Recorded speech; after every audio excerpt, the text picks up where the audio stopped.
Hello everyone.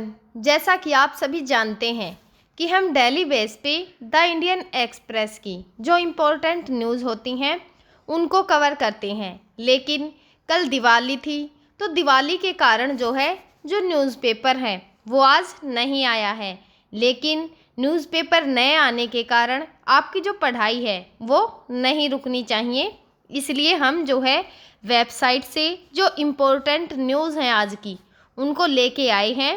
तो आज है 21 अक्टूबर और आज की हमारी जो इम्पोर्टेंट न्यूज़ रहने वाली हैं वो होंगी हर एक पटाखे कम प्रदूषण साफ नहीं। यानी कि जो ग्रीन पटाखे हैं जो हरे पटाखे हैं, क्या वे प्रदूषण को कम करते हैं? क्या वे बिल्कुल प्योर शुद्ध नहीं है? और दूसरी जो न्यूज़ है वो ट्रंप के द्वारा चीन को 155% का जो टैरिफ है उसकी चेतावनी दी गई है, उसको लेकर रहने वाली है। और जो तीसरी न्यूज़ है दिवाली प्रदूषण को लेके कि जो दिल्ली एनसीआर का एरिया है उसके अंदर दिवाली में जो पटाखे जलाए गए हैं उनका क्या इफ़ेक्ट हमें देखने को मिला है। तो आज की हमारी जो पहली न्यूज़ है, the science behind the sparkle green crackers are cleaner not clean. यानी कि जो ग्रीन पटाखे हैं क्या वे प्रदूषण कम करते हैं या फिर बिल्कुल वे क्लीन हैं। तो जो हमारी न्यूज़ है वो क्या है, चलिए जानते हैं। पटाखों की जो चमक है और धमाके त्योहारों का एक अभिन्न हिस्सा हैं, लेकिन इनके पीछे जो छिपा हुआ विज्ञान है वो हमें क्या बताता है, यह जानने की कोशिश करते हैं। जो मनोरंजन, पर्यावरण और जो स्वास्थ्य है उसके लिए कितना महंगा पड़ता है। यानी कि विशेष रूप से जो दिवाली जैसे अवसर हैं उन पर पटाखे, हवा उसका क्या प्रभाव पड़ता है पटाखों का हवा पर, विशेष रूप से दिवाली जैसे अवसरों पर जहाँ पर पटाखे हवा में जहरीले कण, गैसें और जो धातु हैं उनकी बौछार कर देते हैं। भारत में हरे पटाखे यानी कि जो ग्रीन क्रैकर्स हैं उनको कम प्रदूषणकारी विकल्प के रूप में प्रमोट किया जाता है। लेकिन क्या ये वाकई प्रदूषण मुक्त हैं? विज्ञान इसके बारे में क्या कहता है? विज्ञान कहता है नहीं, ये प्रदूषण मुक्त नहीं है। वे पारंपरिक जो पटाखे हैं उनसे बेहतर तो हैं लेकिन पूरी तरह से साफ नहीं है। पटाखों का विज्ञान उसे जाने तो कैसे बनती है चमक।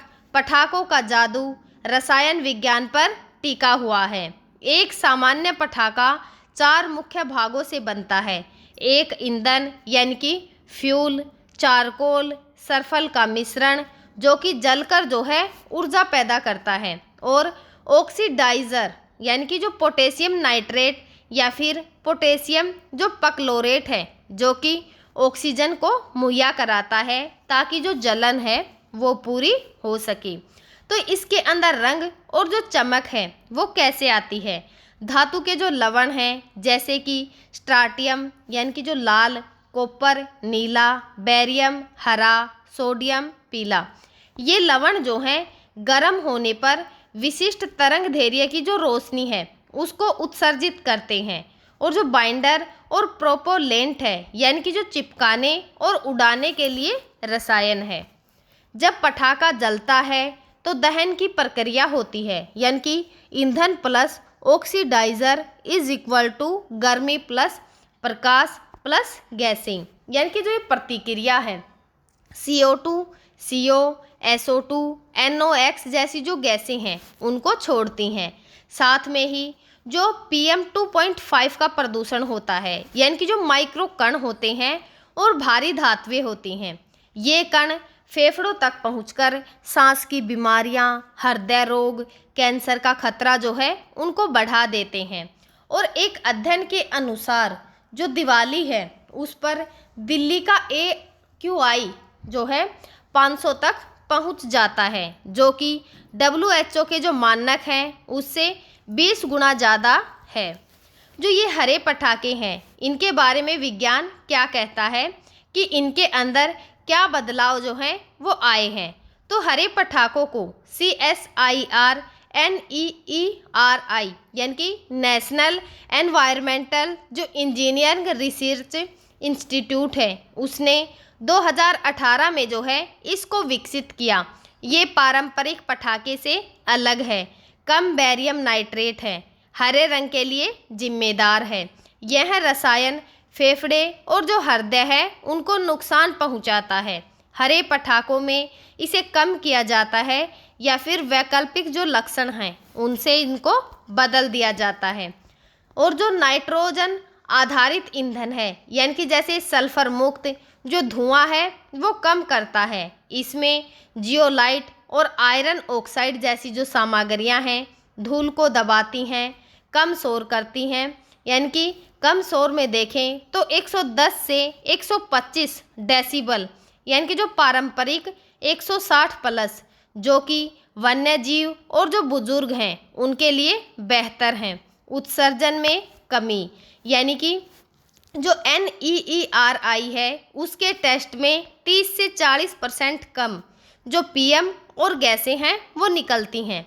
एक अध्ययन में एनवायरमेंटल जो पोल्यूशन है 2023 का उसमें पाया गया कि ये पारंपरिक रूप से 15 से 65% जो कम कण हैं वो छोड़ते हैं। दूसरा जो ये हरा पटाखे हैं ये साफ जो है वो नहीं है। विज्ञान की सच्चाई देखें तो जो हरे पटाखे हैं यानी कि जो ग्रीन नाम से भ्रमित न करें, ये प्रदूषण मुक्त नहीं हैं। एक चीनी अध्ययन यानी कि एनवायरमेंटल साइंस एंड टेक्नोलॉजी 2021 में जो सेम जैन हैं उनके पर्यावरण अनुकूलन जो पटाखे हैं उनसे भी हवा की गुणवत्ता खराब हुई है और इसका दोगुना उपयोग इज इक्वल टू समान प्रदूषण। यानी कि अगर जो ये हरे पटाखे बोले जा रहे हैं इनका उपयोग दोगुना कर लिया जाए तो जो नॉर्मल पटाखे होते हैं उनके समान ही ये प्रदूषण को जो है वो फैलाते हैं। और जो दोगुने हरे पटाखों से पारंपरिक जितना ही PM जो है वो निकलता है। भारी धातुएं बरकरार जो बेरियम स्टार्टियम जैसे लवण हैं अभी भी मिट्टी में और पानी को जो है दूषित करते हैं। एक IIT जो बम्बई है उसके अध्ययन में पाया गया कि जो हरे अवशेष हैं वो भी मिट्टी को प्रदूषित करते हैं, हालांकि कम करते हैं। जो कुल संख्या क्या मायने रखती है, दिल्ली जैसे जो शहर हैं उनमें पहले से ही PM 2.5 ऊंचा होता है। यानी कि पराली के कारण वाहन उद्योगों से या फिर 30% की जो कमी है पर्याप्त नहीं है। जो AQI है अभी भी बहुत खराब रहता है। ध्वनि और जो अन्य प्रभाव देखें तो कम शोर होने पर भी वन्य जीव जो हैं तनावग्रस्त होते रहते हैं। प्लास्टिक की जो पैकेजिंग है यानी कि जो माइक्रो प्लास्टिक है वो बढ़ाती है। जो हिंदी स्रोत हैं उनमें भी यह बात जो है वो बताई जाती है कि जो आवाज़ फाउंडेशन की स्टडी है उसमें 63% हरे पटाखों में प्रतिबंधित जो बेरियम है वो मिलता है। एक लेख में कहा गया है कि हरे पटाखे जो हैं कम प्रदूषण फैलाते हैं लेकिन यह प्योर जो है वो बिल्कुल नहीं है। यानी कि इन्हें प्योर कहना जो है वो ठीक नहीं है। तो इसको लेकर क्या क्या वैज्ञानिक जो समाधान हैं वो सुझाए जा सकते हैं। तो बेहतर विकल्प जो है इसके लिए क्या है, नो बर्न विकल्प यानी कि जो लेजर शो हैं या फिर जो ड्रोन लाइट्स हैं कोई प्रदूषण नहीं। जो सॉल्ट लेक सिटी है यानी कि जो USA है और बनफ यानी कि जो कनाडा है उन्होंने अपनाया है।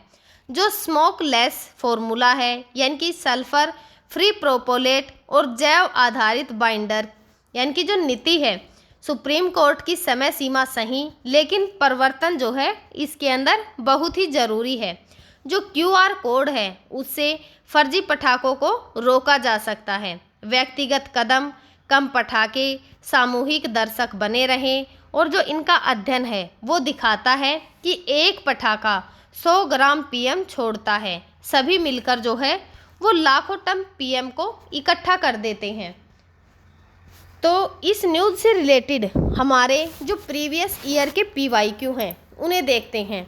निम्नलिखित कथनों पर विचार कीजिए कि राष्ट्रीय वायु गुणवत्ता जो सूचांक है, यानी कि जो NAQI है, उसके अनुसार वायु गुणवत्ता का जो मूल्यांकन है, यानी कि PM 2.5, PM 10, NO2, SO2, CO, O3, NH3 और जो PB है, जैसे 8 प्रदूषकों पर आधारित होती है।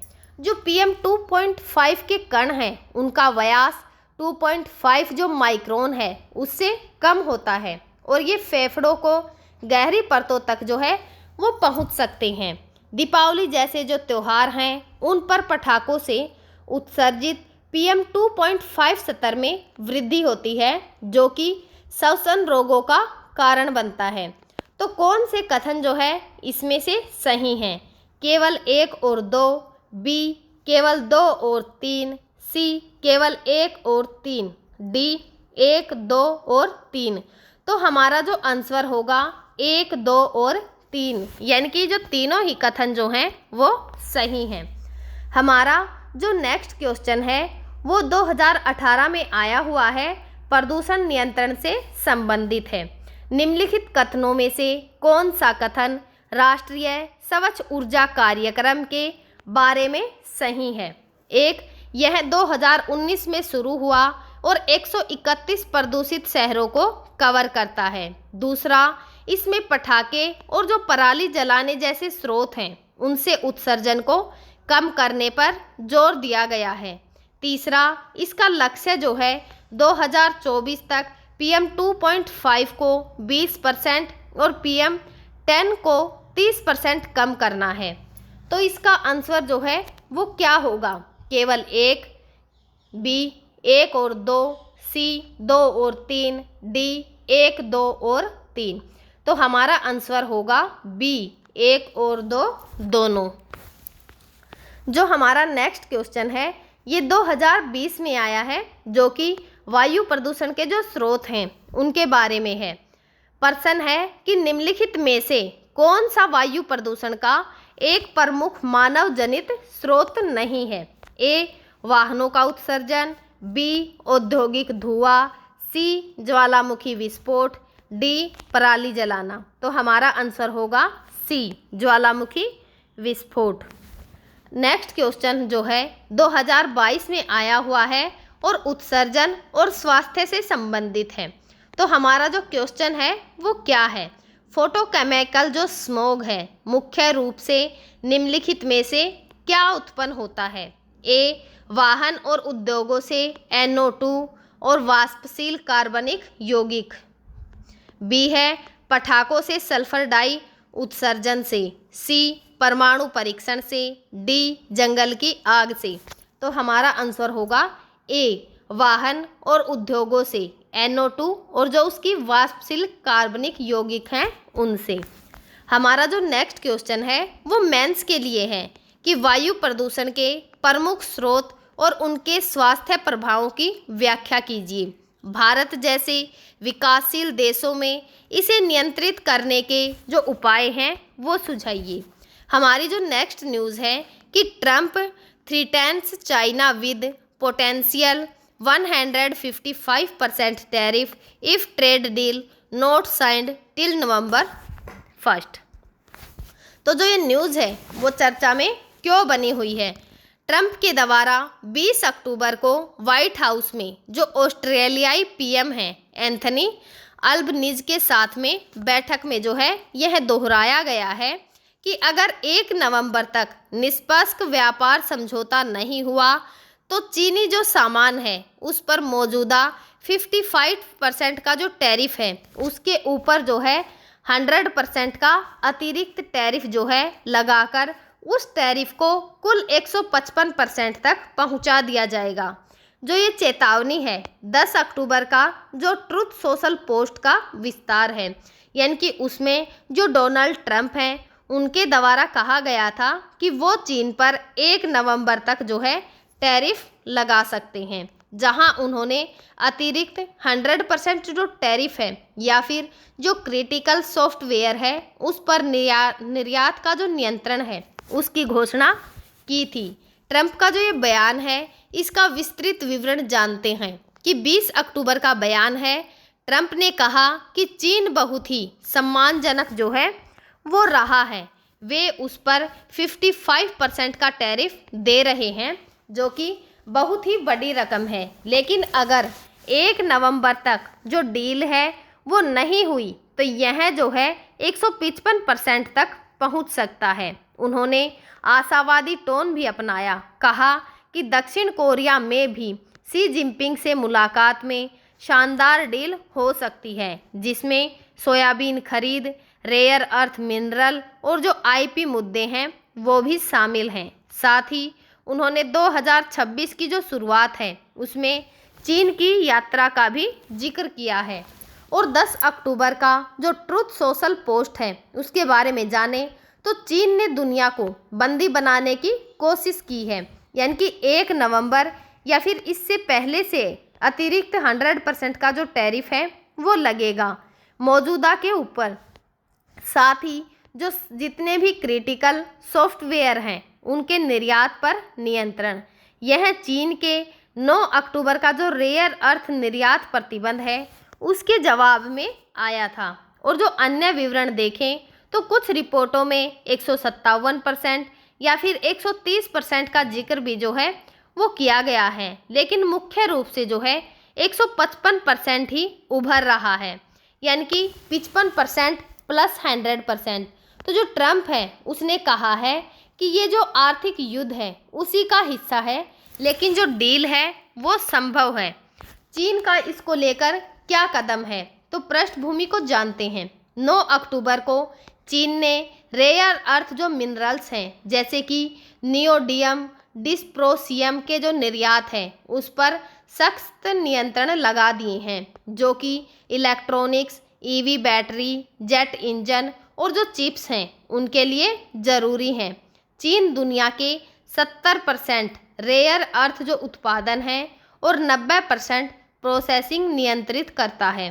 ट्रंप ने इसे दुनिया को बंधक बनाने वाली एक चाल बताया है। और जो पिछला ट्रूथ है, यानी कि ये जो सोशल मीडिया ट्रूथ पर बातें की गई थी उसके बारे में जाने तो जो मई 2025 में स्विट्जरलैंड और जो यूके है उसमें बातचीत के बाद टैरिफ जो है वो ट्रूस हुआ था, लेकिन अब तनाव जो है वो बढ़ गया है। 2025 में अमेरिकी आयात पर टैरिफ राजस्व रिकॉर्ड जो है 194 बिलियन डॉलर पहुंच गया है, जो कि बजट घाटे को कम करने में मददगार रहा है।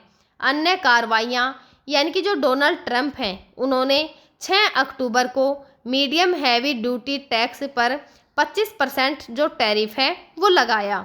जुलाई में रूस से व्यापार करने वाले देश जैसे कि चीन है उस पर 500% का टैरिफ का प्रस्ताव था, और जो वियतनाम है उस पर दबाव डालकर चीनी सामान के आयात को भी रोका गया।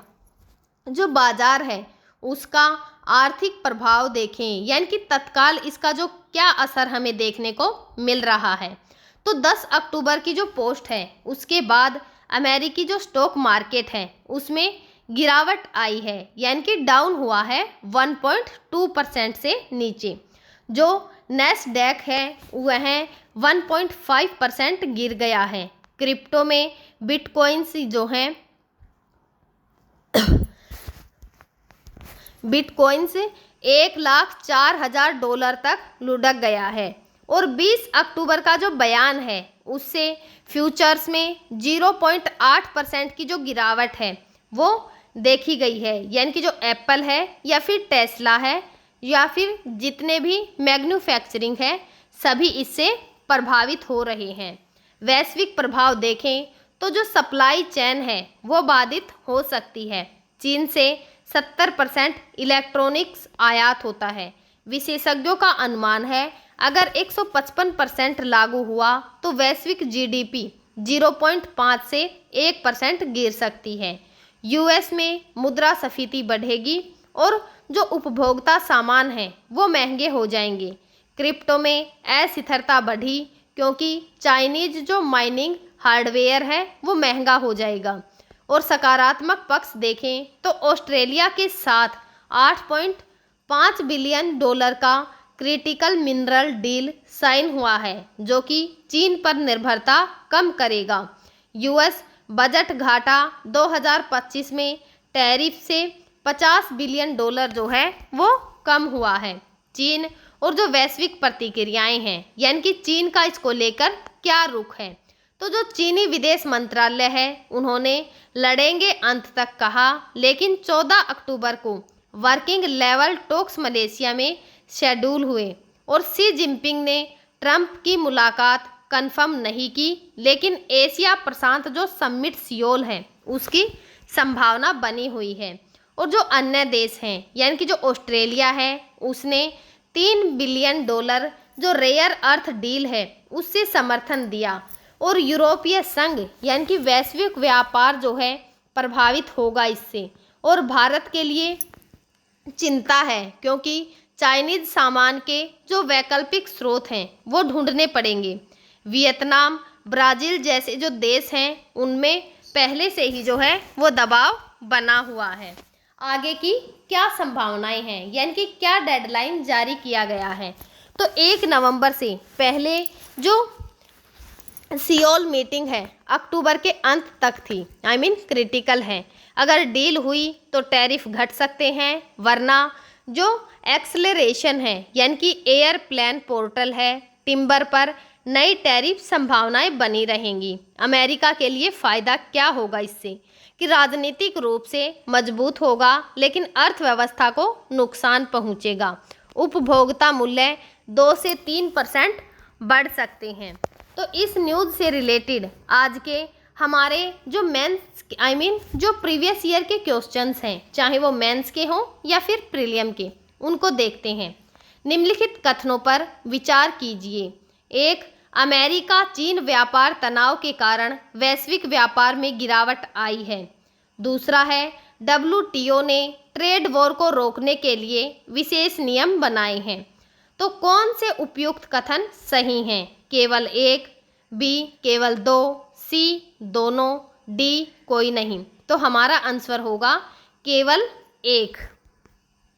दूसरा है कि चीन अमेरिका के साथ व्यापार अधिशेष का उपयोग एशिया में अपनी सैन्य शक्ति बढ़ाने के लिए कर रहा है। इस कथन के संदर्भ में भारत पर इसका क्या इफेक्ट है? विकल्प आधारित कीजिए। इसका जो है जो चीन अमेरिका है इसके साथ में व्यापार अधिशेष है, इसका उपयोग एशिया में अपनी जो शक्ति है उसको बढ़ाने के लिए कर रहा है। तो इसका आंसर होगा भारत पर आर्थिक निर्भरता बढ़ सकती है, लेकिन अवसर भी हैं। जो नेक्स्ट क्वेश्चन है कि विश्व व्यापार संगठन यानी कि WTO के संदर्भ में निम्नलिखित कथनों पर विचार कीजिए। यह बहुपक्षीय व्यापार समझौते को बढ़ावा देता है।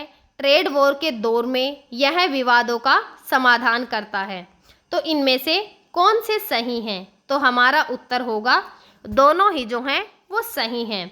आज का हमारा इस न्यूज़ से रिलेटेड जो मेंस का क्वेश्चन है कि अमेरिका चीन के बीच चल रहा जो व्यापार युद्ध है इसने भारत के आर्थिक हितों को कैसे प्रभावित किया है? उभरती चुनौतियां का जो सामना है वो करने के लिए भारत जो है पर्याप्त रूप से सुसज्जित है। आलोचनात्मक मूल्यांकन कीजिए। हमारा जो नेक्स्ट और लास्ट न्यूज़ रहेगी कि day after Diwali Delhi chokes as AQI shoots up it talking smoke hangs over NCR। Diwali यानी कि 20 अक्टूबर 2025 के ठीक एक दिन पहले यानी कि 21 अक्टूबर 2025 की सुबह दिल्ली NCR में जो वायु की गुणवत्ता का सूचांक है AQI का जो लेवल है तेज़ी से बिगड़ गया है। यानी कि आपकी चिंता जो है वो सही है कि लोगों को सांस लेने में तकलीफ़ हो रही है और जहरीली जो धुंध है यानी कि जो स्मोग है उसने पूरे क्षेत्र को ढक लिया है। यह समस्या नहीं है, लेकिन इस बार जो सुप्रीम कोर्ट है उसके द्वारा अनुमत जो ग्रीन पटाखे हैं उनके बावजूद प्रदूषण का जो स्तर है चिंताजनक रूप से ऊंचा हुआ है। तो अगर बात करें वर्तमान के AQI की स्थिति की, तो बहुत ही खराब और गंभीर जो है वो स्थिति है। यानी कि दिल्ली का जो औसत AQI का लेवल है सुबह 8 बजे तक CPCB के अनुसार 350 यानी कि बहुत ही खराब श्रेणी तक पहुंच गया है। यह रविवार 19 अक्टूबर के जो 326 है उससे बढ़कर सोमवार रात को 345 और मंगलवार सुबह को 350 हो गया। कुछ रिपोर्ट में यह 352 और 368 तक भी जो है वो बताया गया है। सबसे प्रदूषित इलाके जो हैं टॉप 10 जो है उनको सुबह 8 बजे का जो आंकड़ा है उसके आधार पर देखें तो आनंद विहार में 360 से 404 यानी कि बहुत ही गंभीर स्थिति है, और वजीरपुर में 423, द्वारका में 417, पंजाबी बाग में 375 से 999 यानी कि अत्यंत खतरनाक। कुछ जो ऐप्स हैं उनमें इनकी जो ऊपरी सीमा है वो भी पार किए हुए दिखाया गया है। जो RK पुरम है यानी कि 330 से 369, सोनिया विहार में 359, नॉर्थ कैंपस में 363, खोखला फेज में 353, और जो IGI एयरपोर्ट है वहाँ पर 313 और ITTO में 347। जो NCR है उसकी स्थिति नोएडा में 407, गुड़गांव में 402, गाजियाबाद में 324 जो है एक बहुत ही खराब जो स्थिति है उसका स्तर है। IQ जो एयर है उसके अनुसार दिल्ली दुनिया का सबसे प्रदूषित शहर बन गया है, जहां पर AQI 442 तक पहुंचा है, और AQI की जो श्रेणियां हैं CPCB के अनुसार 0 से 50 अच्छा, 51 से 100 संतोषजनक, 101 से 200 मध्यम, 201 से 300 खराब, और 301 से 400 बहुत खराब, 401 से 500 गंभीर, और 500 प्लस पर खतरनाक माना जाता है। 38 जो मॉनिटरिंग स्टेशन हैं उनमें से 36 रेड जोन यानी कि बहुत ही खराब से गंभीर में हैं, और 4 स्टेशन गंभीर श्रेणी में हैं। यह पिछले जो साल है यानी कि 2024 की जो दिवाली थी उसके बाद के 359 जो AQI है उससे थोड़ा बेहतर है, लेकिन फिर भी यह घातक है। इसके मुख्य कारण क्या है कि दिवाली के जो पटाखे हैं इसके अलावा क्या चल रहा है। दिवाली के पटाखों ने निश्चित रूप से जो AQI का लेवल है यानी कि जो स्पाइक है वो दिया है, लेकिन समस्या बहुआयामी है। X पर उपयोगकर्ताओं और जो विशेषज्ञ हैं उनके अनुसार पटाखों का प्रभाव 24 घंटे में कम हो जाता है, लेकिन बाकी कारक जैसे लंबे समय तक जो है वो बने रहते हैं। पटाखे प्रत्यक्ष योगदान देते हैं, यानी कि जो सुप्रीम कोर्ट है उसने 18 और 20 अक्टूबर के बीच केवल ग्रीन पटाखे 30 से 50% कम प्रदूषण वालों की अनुमति दी थी, लेकिन लोग जो हैं निर्धारित समय यानी कि सुबह 6 से 7 बजे और 8 से 10 बजे का पालन नहीं कर रहे थे। दिल्ली फायर सर्विस को 269 इमरजेंसी कॉल मिले, और PM 2.5 जो कैंसरकारी कण हैं उनका स्तर WHO की सुरक्षित सीमा से 20 गुना अधिक जो है वो हो गया है। एक मुख्य कारण इसका पराली जलाना भी है। पंजाब और जो हरियाणा है वहाँ से धुआं दिल्ली की ओर आ रहा है। जो नासा के सैटेलाइट डेटा हैं उनसे पता चलता है कि 14 अक्टूबर से जो स्टेबल बर्निंग है वो बढ़ी है, और IIT जो दिल्ली है उसके अध्ययन के अनुसार यह दिल्ली का जो प्रदूषण है 20 से 30% योगदान देता है। X पर जो उपयोगकर्ता हैं उनका कहना है कि पंजाब को इसके लिए जिम्मेवार ठहराओ, न कि दिवाली को।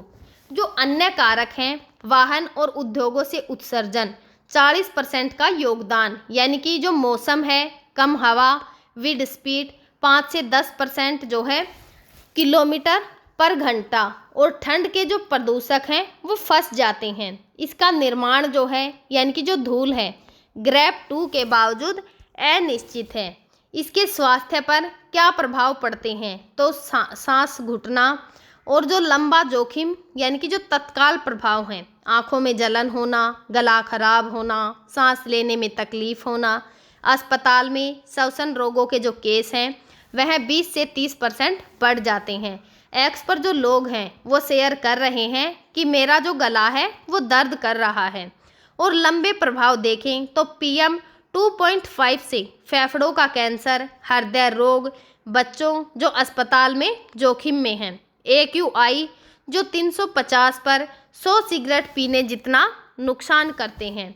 सरकारी कदम क्या क्या उठाए गए हैं कि ग्रैप 2 लागू, लेकिन पर्याप्त। जो ग्रेडेड रिस्पॉन्स एक्शन प्लान है यानी कि जो ग्रैप 2 है 19 अक्टूबर से लागू है, जिसमें डीजल जनरेटर प्रतिबंध हैं, रोड स्वीपिंग, पानी छिड़काव और जो निर्माण सीमाएं हैं वो इसके अंदर शामिल हैं। जो अन्य है कि जो CAQM है उसने धूल नियंत्रित और जो पब्लिक का ट्रांसपोर्ट बढ़ाने का आदेश दिया है। जो क्लाउड सीडिंग है इसकी योजना है, लेकिन IMD की जो मंजूरी है वो बाकी है। राजनीतिक बहस की बात करें तो बीजेपी ने आप शासित पंजाब पर स्टेबल बर्निंग का आरोप लगाया है, जबकि AAP ने पटाखों का उल्लेख किया है। तो इस न्यूज़ से रिलेटेड आज के हमारे जो क्वेश्चंस रहेंगे वो होंगे, निम्नलिखित कथनों पर विचार कीजिए। 1. जैव ईंधन जलाने से वायु प्रदूषण में कमी आती है। 2. वायु गुणवत्ता सूचांक PM 2.5 और PM 10 को शामिल करता है। उपरोक्त में से कौन से कथन सही हैं? A. केवल 1, B. केवल 2, C. दोनों, D. न तो 1 और न ही 2। तो हमारा आंसर होगा C, 1 और 2 दोनों। जो नेक्स्ट क्वेश्चन है कि दिल्ली में वायु प्रदूषण का मुख्य कारण क्या है? A. पराली जलाना, 2. वाहनों का उत्सर्जन, 3. औद्योगिक धुआं। उपयुक्त में से कौन से जो कथन हैं वो सही हैं? A. केवल 1, B. केवल 2, C. 1 और 2 दोनों, D. 1, 2 और 3 तीनों। तो हमारा आंसर होगा D, 1, 2 और 3। जो वायु प्रदूषण नियंत्रण और रोकथाम का अधिनियम है 1981 का, उसके अंतर्गत केंद्रीय प्रदूषण नियंत्रण बोर्ड यानी कि CPCB की भूमिका क्या है? A. केवल सलाह देना, B. मानक निर्धारित करना और C. निगरानी। C जो है केवल जुर्माना लगाना, D. कोई भूमिका नहीं। तो हमारा आंसर होगा B, मानक निर्धारित करना और निगरानी। जो हमारा नेक्स्ट क्वेश्चन है कि अम्ल वर्षा का मुख्य कारण क्या है? 1. सल्फर डाइऑक्साइड, दूसरा है नाइट्रोजन ऑक्साइड, तीसरा है कार्बन डाइऑक्साइड। तो हमारे ऑप्शन हैं इनमें से कौन से कथन जो हैं अम्ल वर्षा का मुख्य कारण है? केवल 1, B. केवल 2, जो केवल 1 और 2, C. केवल 2 और 3, D. 1, 2 और 3। हमारा आंसर होगा B, केवल 1 और 2।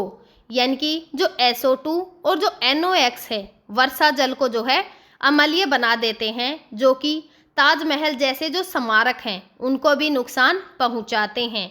CO2 यानी कि जो कार्बन डाइऑक्साइड गैस है वो एक ग्रीन हाउस गैस है। हमारा जो नेक्स्ट क्वेश्चन है वायु प्रदूषण से संबंधित नेशनल एयर क्वालिटी इंडेक्स किन प्रदूषकों पर आधारित है? A. PM 10 और O3, PM 2.5, NO2, SO2, CO। C है केवल CO2, D है केवल O3। तो हमारा आंसर होगा B। जो हमारा आज का इस न्यूज़ से रिलेटेड मेंस का क्वेश्चन है कि जलवायु परिवर्तन और वायु प्रदूषण के बीच संबंधों की व्याख्या कीजिए। भारत में वायु प्रदूषण को कम करने के लिए क्या उपाय अपनाए जा सकते हैं? जो अगला क्वेश्चन है कि वायु प्रदूषण से स्वास्थ्य पर क्या इफेक्ट और इसके क्या नियंत्रण के लिए कानूनी प्रावधान पर चर्चा कीजिए। गंगा नदी को उदाहरण मानकर नदी जल प्रदूषण नियंत्रण की रणनीतियाँ भी बताइए। तो हम जो है आगे भी आप सभी के साथ इसी प्रकार से जो करंट की इम्पोर्टेंट न्यूज़ होंगी उनको शेयर करते रहेंगे। तब तक आप पढ़ते रहिए, खुश रहिए। Thank you.